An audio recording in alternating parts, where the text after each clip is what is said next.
Kaleshwaram SI వ్యవహారంపై CM Revanth Reddy serious అయ్యారు. మహిళా కానిస్టేబుల్ ను వేధించిన ఎస్ఐ భవానీ సేన్ ను డిస్మిస్ చేశారు. ఈ మేరకు ఉత్తర్వులు కూడా జారీ అయ్యాయి.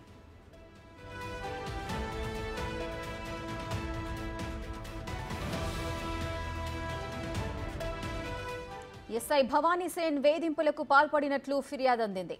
బాధితురాలి ఫిర్యాదుతో ఎస్ఐను పోలీసులు అదుపులోకి తీసుకున్నారు. ఎస్ఐ దగ్గర నుండి సర్వీస్ రివాల్వర్ ని స్వాధీనం చేసుకున్నారు. Kaleshwaram police station SI Sen గతంలోనూ వేధింపుల ఆరోపణలున్నాయి. ఆసిఫాబాద్ జిల్లా రెబ్బన పోలీస్ స్టేషన్లో పనిచేస్తున్నప్పుడు మహిళా కానిస్టేబుళ్లపై లైంగిక వేధింపులకు పాల్పడ్డాడు. పనిష్మెంట్ కింద ఎస్ఐ భవానీ సేన్ ను అధికారులు ట్రాన్స్ఫర్ చేశారు. అయినా ఎస్ఐ తీరు మారలేదు.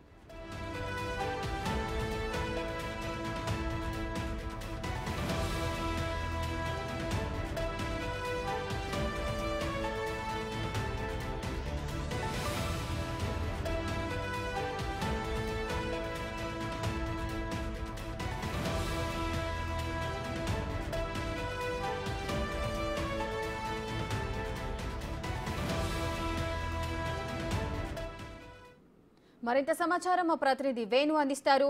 వేణు, కాళేశ్వరం ఎస్ఐపై సస్పెన్షన్ వేటు పడింది, డిస్మిస్ చేసినట్లుగా తెలుస్తోంది సీఎం రేవంత్ రెడ్డి. దీనికి సంబంధించిన పూర్తి వివరాలు ఏంటి? పోలీస్ స్టేషన్ లో తన సిబ్బంది అయినటువంటి మహిళా హెడ్ కానిస్టేబుల్ పై అత్యాచారం ఘటన, దాంతో పాటుగా రివాల్వర్ తో బెదిరించడం, అదేవిధంగా ఎస్సీ ఎస్టీకి సంబంధించినటువంటి కేసులు కూడా నమోదు చేశారు. ప్రస్తుతం భవానీ సేన్ కు మెడికల్ పరీక్షల కోసం అయితే భూపాలపల్లి ఆసుపత్రికి తరలిస్తున్నారు. మరోవైపు రేప్ బాధితులైనటువంటి ఆ హెడ్ కానిస్టేబుల్ ను కూడా కొద్దిసేపటి క్రితమే ఆ మెడికల్ టెస్టుల నిమిత్తం కూడా ఆమెను పంపించడం జరిగింది. ఇక రిమాండ్ కు పోలీసులు తరలిస్తున్న నేపథ్యం లోపల తన హిస్టరీ అంటే గతం లోపల కొమరంభీం ఆసిఫాబాద్ జిల్లాలో పనిచేసిన సమయంలోనే తను అదొక ముగ్గురు కానిస్టేబుల్పై కూడా ఇదే విధంగా అత్యాచారం పాల్పట్టుగా తెలిసింది. అప్పుడు పనిష్మెంట్ కింద సస్పెండ్ చేసి తనను భూపాలపల్లికి ట్రాన్స్ఫర్ చేశారు. అయితే గత చరిత్ర కూడా తనది ఇదే విధమైన వివాదాలు కూడుకున్న నేపథ్యంలో కూడా తనపై సీరియస్ యాక్షన్ తీసుకోవాలంటూ ఉన్నతాధికారులు కూడా భావించారు. ఇక ఈ నేపథ్యం లోపల నూతనంగా ఏర్పడ్డ కాంగ్రెస్ ప్రభుత్వ హయాంలో ఇట్లాంటి ఘటనలు సహించబోమంటూ కూడా సీఎం రేవంత్ రెడ్డి ఫైర్ కావడం, ఇట్లాంటి వారిపై కఠిన చర్యలు తీసుకుంటేనే క్రమశిక్షణతో ఉండాల్సినటువంటి పోలీస్ డిపార్ట్మెంట్ బాగుంటుందనే అంశం ఆయన కూడా సీరియస్ కావడం ప్రస్తుతం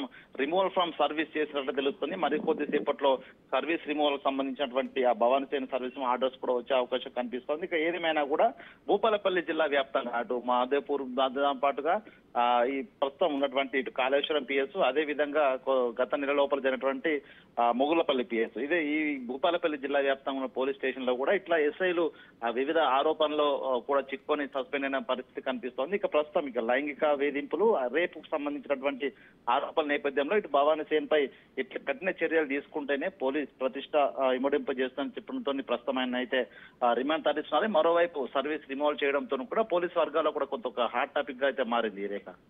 వేణు, గతంలో కూడా ఈ భవానీ సేన్ ఇటువంటి చర్యలకే పాల్పడుతూ వస్తున్నారు.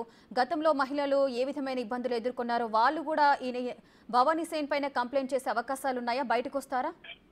అంటే తనపై పూర్తి స్థాయి శాఖపరమైన ఎంక్వైరీ చేయాలంటూ ఉన్నతాధికారులు కూడా భావించారు. ఎందుకంటే నిన్న తన భూపాలపల్లి ఎస్పీ కార్యాలయానికి వెళ్లి బాధిత మహిళ నిన్న ఫిర్యాదు చేసింది. అయితే గతం లోపల తన హిస్టరీ కూడా, ఎందుకంటే తన ఉద్యోగరీత్యా తన హిస్టరీ కూడా ఎస్పీ భూపాలపల్లి ఎస్పీ ఆరా తీయాలంటూ చెప్పారు. దీంతో అటు రెబ్బెన పోలీస్ స్టేషన్ లో పనిచేస్తున్నప్పుడు ముగ్గురు మహిళా కానిస్టేబుళ్లపై కూడా ఇదే విధంగా అత్యాచారం పాల్పడ్డ ఆరోపణలున్నాయి. దాంతో పాటుగా ఓ మహిళా ఆస్పిరెంట్ కానిస్టేబుల్ ఉద్యోగాని కోసం ప్రయత్నిస్తున్న ఒక మహిళా అభ్యర్థిపై కూడా ఇట్లాంటి చేయడంతో ఆమె అప్పుడు ఫిర్యాదు కూడా చేసింది. రిటర్న్ ఫిర్యాదు కూడా ఉంది. అంటే ఆ కేసులు అన్నింటినీ కూడా బయటకు తీసిన తర్వాత పూర్తి స్థాయి తన జాబ్ కు సంబంధించి, తన ఎంప్లాయ్మెంట్ సంబంధించి సమయం లోపల ఎట్లాంటి చర్యలు పాల్పడ్డాడు, ఇటువంటి ఫిర్యాదులు ఏమైనా ఉన్నాయి అన్ని కూడా పరిశీలించిన తర్వాత ప్రస్తుతం ఈ భూపాలపల్లిలో పనిచేస్తున్నప్పుడు ప్రస్తుతం అటు కాళేశ్వరం పిఎస్ లో ఒక హెడ్ కానిస్టేబుల్ మాత్రమే ప్రస్తుతం ఫిర్యాదు చేశారు. కానీ తాను మహదేవ్పూర్ పిఎస్ సెకండ్ ఎస్ఐగా గత కొన్ని నెలల క్రితం కూడా పనిచేశారు. అయితే ఆ పిఎస్ లో కూడా ఇట్లాంటి చర్యలు ఏమన్నా చేశాడా, బెదిరింపులో పాల్పడ్డా, మహిళా సిబ్బంది పైన దానిపై కూడా ఆరా తీస్తున్నారు. ఎవరిపై ఇట్లాంటి చర్యలు తీసుకున్నా కూడా వారందరితో లిఖితపూర్వక ఫిర్యాదు తీసుకొని తనపై పూర్తి స్థాయి లోపల చట్టపరమైన కఠిన శిక్షలు పడే విధంగా అయితే పోలీసులు ఓవైపు ఫాలో అవుతున్నాయి. అదేవిధంగా సీఎం రేవంత్ రెడ్డి ఇచ్చిన ఆదేశాలతో కూడా కఠిన చర్యలు తీసుకునే విధంగా అయితే పోలీసు యంత్రాంగం అయితే పనిచేస్తూ ఉంది రేఖ.